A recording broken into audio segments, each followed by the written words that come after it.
Assalamualaikum friends, welcome back to my Padima channel. Hope you are all well.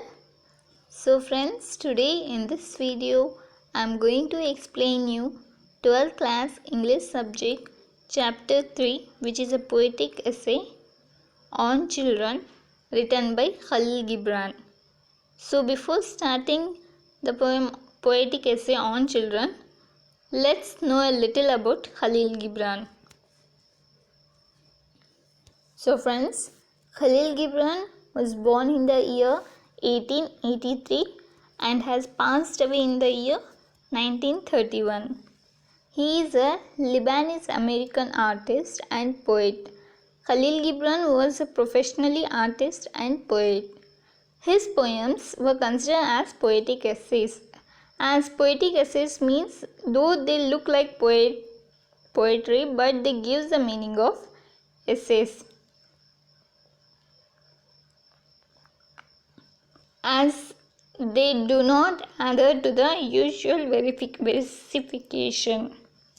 The Prophet is his best known work and has been translated into more than 25 languages, including Kannada.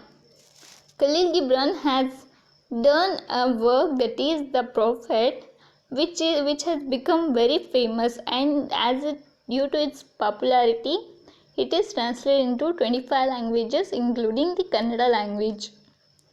So under this work, The Prophet, there was a selection that is on children, selected from the work The Prophet, which shows the expectation of parents from their children and what are the urges them to introspect.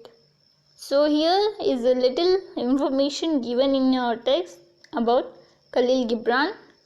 Let's see the poetic essay on children.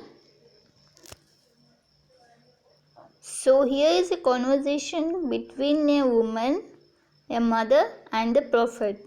So from the first stanza, and a woman who held a baby against her bosom said, "Speak to us of children." Here, a woman who is holding a baby in her hand, in her bosom, that is near to her chest, and she is asking the prophet to speak about her children.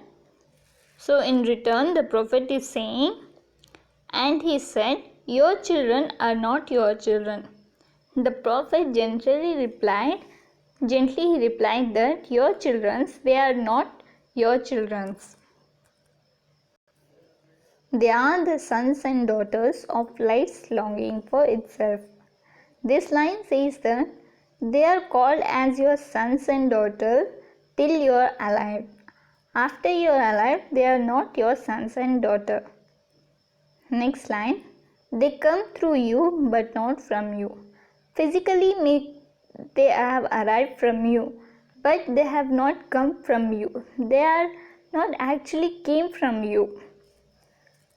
So next, and though they are with you, yet they belong not to you. It may be that they live with you, but still they are not totally belonging to you. Next line, you may give them your love but not your thought. The parents can give them the children. The parents can give the children love, but the parents can't give their thought. What the parents thinking doesn't always match with their children. So next line, for they have their own thought. Friends, everyone in this universe will have their own thought. None of them's thought matches to the other person. This line says this meaning. You may house their bodies but not their souls. Parents can physically house their body. Parents can keep the children physically in their house, but they can't control their souls. They can't control their wishes which have arisen in the souls of children. For their souls dwells in the house of tomorrow, which you can't visit, not in your dreams. Here the poet is saying that the children's souls dwell in the house of tomorrow. They have thinking, they have the future for tomorrow, which cannot be visited by the parents not even in their dreams. Next line. You may strive to be like them, but seek not to make them like you.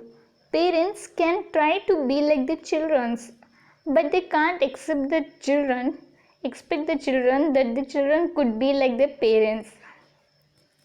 For life goes not backward, nor tries with yesterday.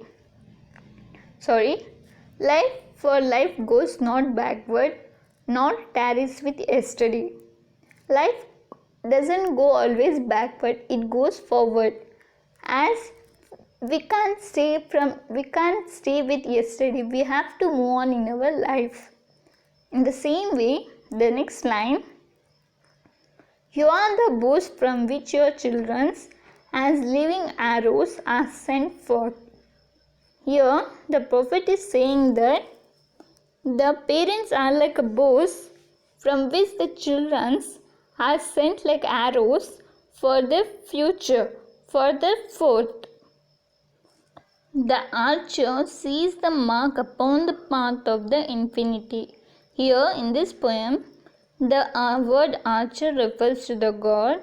It seems that the god has fixed his target to a path of infinity, and he bends you with his might that his arrows may go swift and far. The god will with all his mighty force, he will help the parents to reach, that is, parents means here bows. With all his almighty force, he will bend the bows, and he wishes the arrows to go swift, and he wants it to reach for a far destiny. In the next line, let your bending in the archer's hand be for gladness.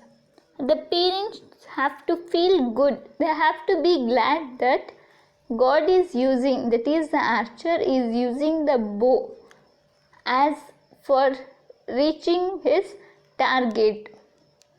For reaching the arrows, the God is using the parents as his bows. For even as he loves the arrow that flies, here God loves the arrow which flies in the open sky, which reaches his target. So he loves also the bow that is stable. We all know that bow is stable. It doesn't move from one place to another place. But with the help of bow, we can make the arrow reach the fixed target. So here how the God will love the arrows, how the archer will love the arrows, in the same way he also loved the bow which is stable. So friends, here I have completed the topic. Hope you have understood in a very well method. If you have any doubts regarding this concept, please comment me in the comment section.